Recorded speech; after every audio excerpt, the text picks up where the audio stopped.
I've said that the most interesting thing about me is where I grew up. And as soon as I tell people that I lived on a prison island, they have a million questions.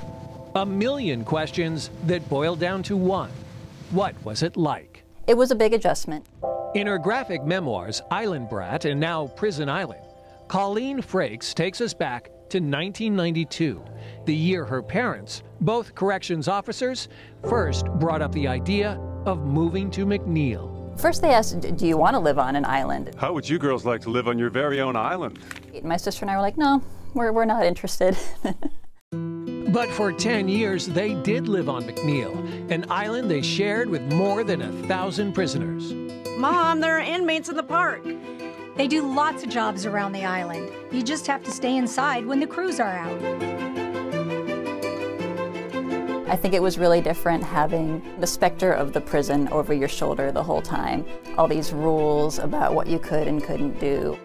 Hey, girl. Hey, Sam.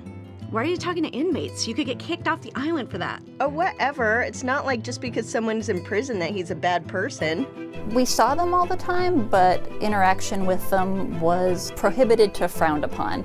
And breaking the rules on the island meant that your parents could lose their job, your family could lose their house, you'd get kicked off. So tried to sort of stay within those lines. Anyway, living on a prison island wasn't scary. I felt safer there than any other place I've ever lived. But some things were weird, like we had to lock up our pool toys so they couldn't be used in an escape attempt. Colleen loved living on the island, which doubled as a nature preserve. But in 2011, in the midst of a budget crisis, the state shut down the Northwest's oldest prison. So all the residents moved off.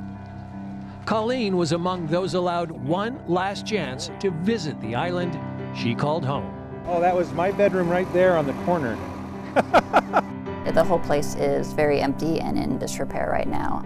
Everyone misses it and wants to go back and is very sad with the current state of affairs. But with pen and paper, Colleen has found a way to go back to her childhood home and take the rest of us with her.